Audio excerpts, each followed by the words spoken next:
So hello mga kalingap, welcome back po sa Rab Matubang Vlogs. And we are K-Boys Audition!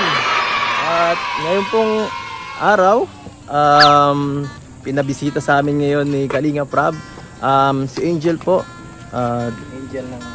Angel ng buhay, naming lahat. Dito po siya sa, siyempre kapitbahay niya si Biancy. Ayan. At ito, marami po kasi dito kay Angel nagpaabot ng tulong at maraming naawa sa sitwasyon ng kanyang ama. Kaya ito po tayo ngayon nagbabalik para magbigay tulong sa kanya at sa kanyang pamilya, no? Dito po tanghali at walang pasok kaya tas Angel ngayon sinakto talaga namin para ma-interview siya ng konti. Ito pala si Angel, bro, ano? Hello Angel.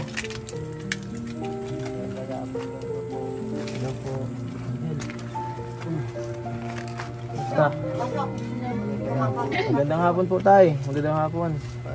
Angel, magandang hapon. Anong ginagawa mo Angel? Nag-ano kaya yata ng mga gamot Ano, gamot mo yan? Kay papa. Ay, kay papa mo. Wala ka bang pasok ngayon Angel? Wala. Wala ka na panghapon? Wala si ibang teacher. Wala si ibang teacher mo. Buti naman nasaktuhan natin silang si Angel dito, no? Walang pasok po. So anong ginagawa mo ngayon dito Angel? Inaayos mo lang yung mga ni papa mo, iinumin gamot? Okay ka Angel?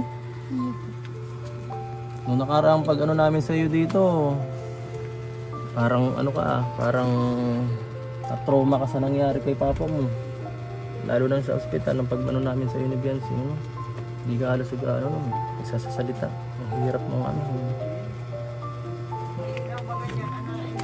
Ito dito Angel, pwede yung pabuhay. Ayan. So, kumusta naman Angel sila mo? Si papa mo dito tay? Parang pagod na, parang lalong mamahit si tatay Naiyak si tatay lagi. Tay, kumusta po kayo? Mahina na. Para nangihina na si Tatay Angel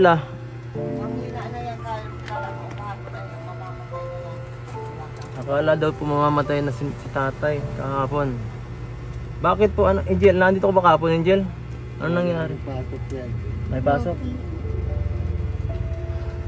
Ano po bang nangyari tay? Hindi mo alam? Hindi ka makakain? Lagi na lang si tatay nakaratay sa pagka bisita talagang hindi na rin talaga ni tatay kaya.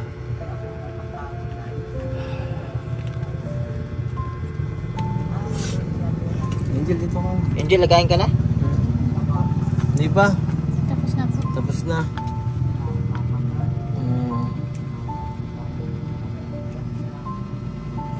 Sige, kaya taas yung Angel. Hindi naman dito si tatay nakihirapan kasi medyo parang mainit saka mainit. Hindi siya makaunat. Hindi naman kayo nakamay dito tayo. Okay lang dito. Gusto? Okay lang daw. Kumusta naman yun sa mga pang-araw-araw niyo dito tayo? Ayos na. Meron pa namang pag-uugutan. Pag-uugot sa sa mga binibigyan natin. Ito, sobrang dami Naman bro. Sobrang daming gamot ni tatay. Lahat mo po iniinom araw-araw. Ilang gamot mo iniinom sa isang araw? 3. Agapon, tagali. 6. Grabe. Tagali, tagali. Hirap na may sakit ka. Agapon ang binigyan. Paano po yung gamot nyo? Awag ko pupunta rin. Hindi nyo din po alam. Sa kapatid ko rin tayo. Masakit po ba ang katawan nyo tay? Kaya di kayo pag nagalaw ko masakit. Hindi ko na po bahay galaw. Kahit kamay nyo po. Grabe. Ito na ba ka lang. Hindi ka na makaihi ng sarili. Ano talaga? Diyan na lang kung ito. Sabi ko. Dito po si tatay kanina, nakita ko dito nakaubad siya dito. Nagulat ako, ganun pala ano dito. Talagang hindi na niya talaga kaya magsarili mo. Kasi malala na yata ang sakit ni tatay. Ikaw, Angel, anong ginagawa mo pag ano si tatay mo? Ganyan. Pag nandito ka sa bahay niyo, inaalagaan mo si papa mo? Ano, Angel? Gusto mong gumaling pa si papa mo? Ha?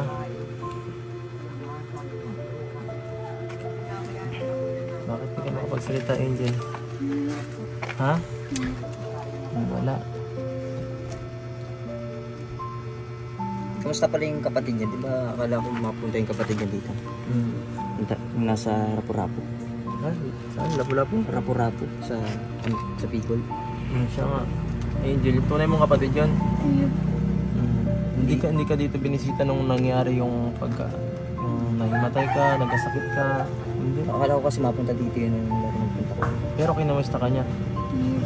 Tapos, Sa mani po, maulog daw po sila kasi sama si mama. asan sila? Oo, anong Anong nangyari? Hindi ko po alam kung kailan yun. Hindi mo na alam. Nakukontak niyo pa? Hindi ka... paano yun? Nag-iisip si tatay ata. Nag-iisip si tatay. Maghihina po si tatay. Ganito pala talagang po. Ay. Tingnan ko. Ay. Maghihina po si tatay. Maghihina po. Tubig. Tubigan daw po si tatay. Tawag. Tubig. Maghihina si tatay, naghihina. So, Angel, ganito pala ang inaano nila. Sobrang hindi na talaga kaya ni tatay. Kawawa si tatay. Kahit pag inom ng tubig, hindi na po niya kaya. Ay. Hirap. Sama talaga pagkakasakit mo.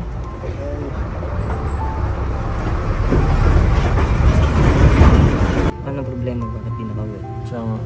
Sabi daw po kasi ni ate, magpunta daw po ako sa Ilocos ko. Ito daw po dyan sa Crescenta. Ikaw pa mapunta? Paano yan? Bata ka pa nang baka mahirapan ka Hindi mo magpunta kaya doon. pa yan. Man po aram po sa Ilocos. Kung anong biyahe yan. Saka bata ka pa, di mo pa kakaya. Dapat sila manonood dyan. So, may asikasuhin dito. Oo nga. So, ano nararamdaman mo? Dahil parang gano'n na ka ay hindi ka nagtatampo sa kanila. Dagdag pa sa isipin. Ay ma, bakit? Hindi mo naman ako tulungan. Ganyan, hindi mo ako support. Hindi mo na ano yan.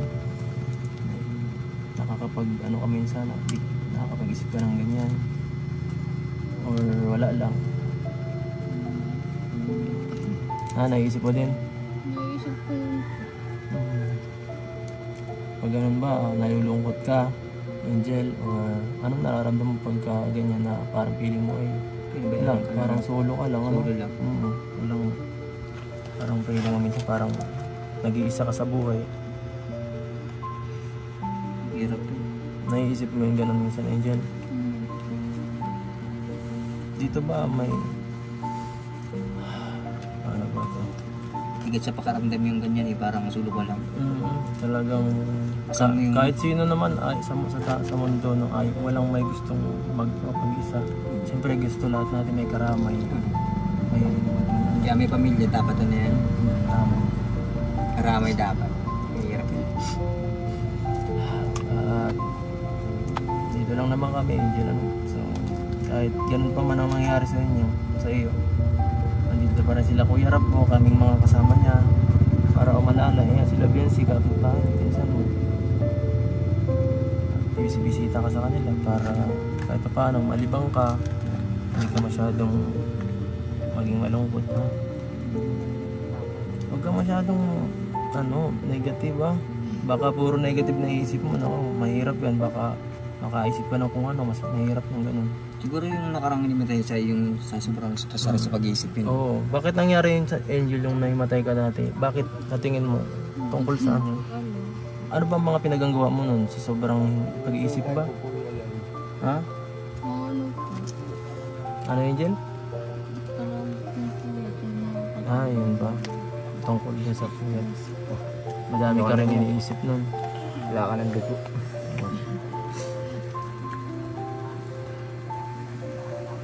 Hindi mo naman napapabayaan yung pag-aaral mo. Na-absent ka naman Angel ng marami. Hindi. Nung nakaraan na nagdaan kami dito, nakita ka namin naglalakad galing school. Nilalakad nyo lang yan? Minsan po. Kasi nakita namin siya, nadaanan namin siya doon. Ah, bakit kulang ka na sa baon mo Angel? Hindi naman. Magsasakay ka. Titipid ka lang. Kasi yung paglalakad mo dito, baka mas kailangan ka dito eh. Magkano lang ang pamasahe niyo? 10 po. Isakay mo na lang kasi ilakad man layo kaya. Masulit yung mamasahe ka na lang kaysa maglakad eh. Kasi yung 15 mo, lugi ka doon. Malayo. Oo, uwi ka ng maaga para ano, mas kailangan ka pa dito ay. Dapat Angel, pagbutihin mo si pag-aaral mo. Huwag mong papabayaan yan. Huwag ka muna di mag-shoot ha. Baka, ganun kasi minsan eh, kapag ka nakakaisip na ay, solo na ako sa buhay, wala na sa akin nagmamahal. Pag may dumating na kahit ganyan, mabilis na ano. Minsan kasi Mabilis makapag, oy, sige na, okay na, at least mayroon akong kasama. yung ano dyan tawag dito ay tumatakas sa kahirapan.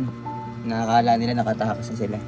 Yung mga nag-asawa na maaga. Oo, Huwag mahirap ka yun ganun. nila, huwag mong gagawin yun. Tingnan mo kami, matandaan na kami. Wala pa kami kasi. Basta, ano ka lang, kaya mo lang munang, tapusin yung pag-aaral mo. Tulong ka muna sa Susunod pamilya. na lang yung mga ganyan. Kaya, pagka mayroong mga ganun, ano ka na lang, huwag ka na muna focus ka muna sa studies. At, ano pa ba? May iba pa ba ditong, problema sa bahay, Angel? Or, Bayaran niyo. wala naman. Kuryente. Walang bagay kung nahihirapan kayo dito nila papa mo. Ano yung Angel, pati yung mga damit nila papa mo, ikaw, damit mo, ikaw na naglalapin niyo. Nilalabahan ko po. Galing sa school, malaba. Maluto ka pa? O sila tita mo? Sila tita mo na pinalo. Tulong-tulong nga lang kayo. Ikaw, saan ka natutulungan dito, Angel? Dito sa loob? Doon po sila tita. Ah, Yan. Sino kasama ng papa mo dito? siya nga. Nanay.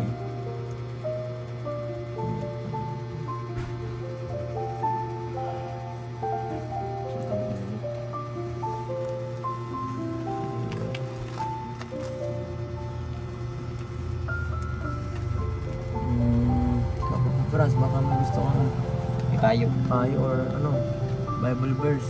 May papayo ka ba papaparan sa kanya? Ikaw, alam ko, magat mo may sasabihin ka, kanila pinipigilan mo. Yun lang, mahirap po kasi mga kalingap yung sitwasyon ni tatay ngayon. Tapos si Angel, nag-aaral pa siya. Yung ganitong nagkakaroon ng sakit. Isa sa mga problema, lalo na kapag mahirap lang, tapos ganyan pa nagkakasakit. Minsan nga, mapapaisip tayo sa yung mga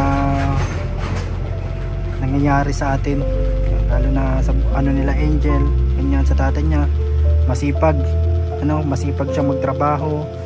Minsan mapapatanong kang, papaisip ka bakit sa kanya pa nangyari yung ganyan, na bakit kung sino pa yung masipag magtrabaho, mag-asikaso sa pamilya, sila pa yung nagkakaroon ng mga mabigit na karamdaman. Nakarelate din ako dyan sa ganyang sitwasyon kasi yung tatay ko namatay din sa sakit. And kaya nararamdaman mo si Angel. And talagang kailangan mong magsikap sa sa pag-aaral, lalo na sa ganyang sitwasyon, na mas lalo dapat maging matatag kasi para matupad mo yung pangarap mo. Kasi ako nung nagkasakit yung tatay ko, nag-aaral pa ako. Paano mo na yung pagpaparat mo? Talagpasan. Kasi parang naging motivation din sa akin yun na kasi nung time na yon, college ako, tapos yung tatay ko din may sakit siya, kasi diabetic, yung sa siya nagkaroon ng diabetes. Matagal din, halos ilang taon din siyang nakaratay, gabi-gabi umiiyak dahil sa nararamdaman niya. Ako minsan minsan nawawalan ako ng pag-asa na ano, kung paano na, kasi ano, mahirap lang din naman kami. Tapos ano, para naging motivation sa akin, kaya ako pinilit kong makatapos ng college, kasi ang pinaka-goal ko sana no, yung ano, talagang pagaling. Pero ano din, after nung mga ilang buwan after ng graduation, din siya, nawala na din siya. Pero naging sa amin yun, naging nagpatibay din sa amin. And gaya nga niya, kailangan niya maging matatag kasi sa sitwasyon nila, kailangan ipakita niya yung pagmamahal niya sa kanyang tatay, lalo't nandito pa. Paramdam na kasi yung ganyan, parang may sakit ka, parang tama. Yung bang, kumbaga may tayong mga anak, dapat yung magulang natin hanggat nabubuhay pa, iparanas na, iparamdam na yung pagmamahal na nararapat. Sukli ba? Tama, kasi hindi mo alam kung kailan kukunin mamaya. Kahit man okay na okay, minsan bigla na lang. May take pala, may tatagong karamdaman pala. Kaya yung masabi natin sa magulang natin na mahal natin sila ay malaking bagay sa kanila. Nasabi na kaya ni Angel sa magulang niya, na kay papa niya. Angel, nasabi mo ba kay papa mo na mahal mo siya? Kasi mahirap kasi kapag minsan maraming kasi tao ang mga kabataan na hindi man lang nasabi sa magulang nila na mahal nila yung magulang nila. Angel, mahal mo papa mo? Ang masabi mo kay papa mo? Tahimik si Angel. Bagay, wala namang anak na kapag hindi ka pinabayaan ng magulang mo, talagang mahal mo naman talagang magulang.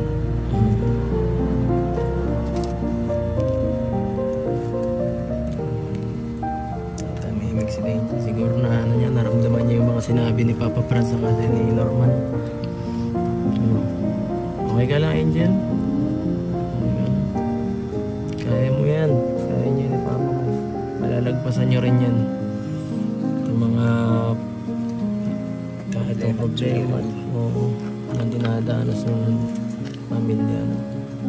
Pray ka lang sa kahit may kapal.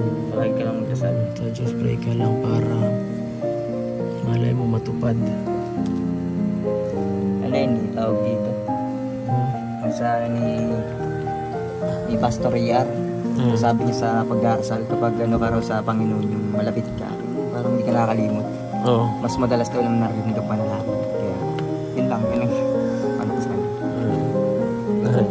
Narinig mo yung sabi ni Kuya Norman mo, kapag mas malapit ka daw sa Diyos, mas malakas ang chance na tuparin ang gusto mo. Kaya huwag mong papabayaan yung pananampalataya mo. Nag-ano ka ba? Nag-church ka ba o nagdadasal ka palagi, Angel? Akong hindi Saka mas maganda talagang mayroon tayong Diyos sa ating buhay, kasi kahit man wala, kagaya nito, feeling mo minsan siguro solo ka, at least ang Diyos hindi mawawala, lalo na andyan sa buwan mo. Ano nangyari? Okay na po. Okay na po, tay. Yan pala yung ni tatay, kapag hindi siya mag-isa. Hindi kaya magsarili talaga, bro. Maihi. Mahirap, Mahirap yung sitwasyon ni tatay. Nakakaawa rin talaga sa inyo, pagka ganyan, bro, sulo-sulo. Sila na lang dalawa halos ang magkaramay. Medyo pa yung tiyahin yung lola. Pero ang anak pa rin talaga halos ang mag-aano At kasi wala na rin asawa si tatay. Kaya po binubuhusan ni Angel si tatay, tinutulungan niya. Parang tinitikal niya po yung ihi sa kanyang binubuhusan ni Angel.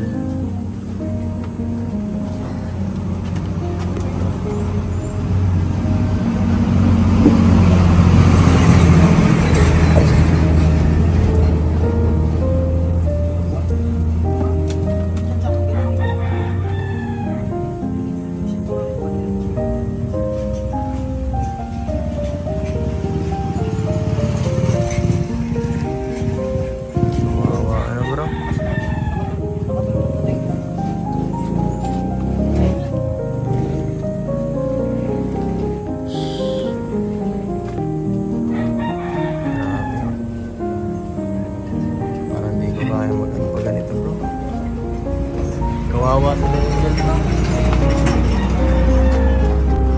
Paiwan ka na kaya bro? Paiwan ka na kaya bro? Kailangan dito na Angel ang katulong eh. Ito daw bro, mapaiwan si ano? Si Papa Franz. Papa Franz mag-alaga? Oo daw eh, naawa kay Angel. Nakaka-relate daw kasi si Papa Franz kaya... Salamat ha. Sige Papa Franz, magpaalam na tayo kay Papa Franz. Dadalawin na lang namin dito. ng pagkain. Miss ka namin. Gusto mo ba na yung asawa mo, padala na rin namin dito? Wala lang bro. Ayusan pala niya. Hindi, si ano nag-asikaso, parang pinupuan niya yung, kasi may, ano, nabasa yung kanyang, pagka nababasa ng matagal, no? Kailangan matuyo. So, ayan po mga kalingap, at ito, may bibigay tayong konting blessings para sa pamilya ng Angel. At ito, siguro kay nanay na lang na muna natin ibigay kasi sabi ni nanay, siya rin naman po sila naman din po nag-aalaga kay tatay. At mas okay kung sa matanda talaga natin bibigay kasi baka kung saan Angel mailapag or magastos mas okay talaga pag matanda na lang maghawak. At nay, totoo po ba yan? Kaya nagpaparasikaso yung kay anak niyo po yan? Oo. Anak niyo po pala yan. Kahit gabi ako pinatutulog, umaga. Naantok nga na ako, sigaw na lang na sigaw. Makain, patagilidong, paliguan. Matanda na po kayo, bakit kayo pa po nag-aasikaso kayo? Wala naman pinapalitan. Wala na, bawa naman si Lula. Binabayaran ko naman nagpapaligo dyan. Araw-araw naliligo. Ilang taon na po kayo, nay? 80. Tandaan mo na po dapat, nagkapahinga ka na lang, hindi ka nag-aasikaso ng Ay kung di naman ako na-aksidente, mabalasik pa ako. Una may aabot tayo ngayon sa inyong tulong kasi daming nag-sponsor para kay Angel. Isa na po si Sir Ray Lucy of USA to Angel and her father. Sabi daw po may may pinaabot na tulong, 20,000 po ito. Double check natin, 1, 2, 3, 5, 6, 7, 8, 9, 10, 11, 12, 13, 14, 15, 16, 17, 18, 20. Ayan po, 20,000 po ibibigay natin kay nanay. Ayan po nay, kayo na pong bahala dito. At sa lahat po ng pangangailangan ni tatay at nila Angel, gamitin niyo lang po ito. Kayo na pong bahala. Pangalagaan niyo po yan. Maraming salamat kuya sa tulong ninyo. Okay, naiyak na eh. Kasi pagod na ako yan. Pagod po na po. Kasi kahapon kala ko mamamatay na yan. Bakit po? Nakapana po siya? Wala na naghihinga, hindi na kumain isang araw. Kawawa sa tatay na. Hindi ko lagi ako niya nasa tabi niya. Nagamparam na. Ano. Miss ka na, Angel.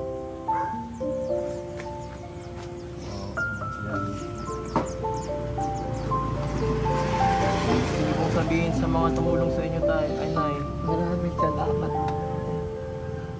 sa tulong ninyo. Kasi mabuti na may nagtulong. Kasi kung walang nagtulong, wala naman ako dahil pag sa kanya, nagpapagay araw-araw na yan. Isang inuman niya lang yan. Salamat po kay Kalakalinga Prab. Salamatan niyo po sila Kalinga Prab at sila po yung pinaka nito. Maraming salamat. Sabi mo sila sinana, di naman mabanggit mo. Ikaw Angel, magpasalamat ka na lang Kalakalinga Prab para kay nanay. Salamat. Maraming salamat po sa nagtulong sa amin po ni Papa. Sa Latin po mga sponsor. Maraming salamat. Kalinga Prab pa. Sa'yo na rin po Kalinga Prab. Maraming salamat po. Tatay, nagpapasalamat. Tatay din, pag tayo, kulang talaga. Nagkasalita siya, salamat sa Bibol. Big punta ang mensahe natin bago tayo matapos. Salamat po. Salamat po sa gano'n. Salamat po. Salamat po. Nagbigay tulong. Pati sa inyo po. Salamat. Salamat po, Tendo. Sa nagbigay ng tulong.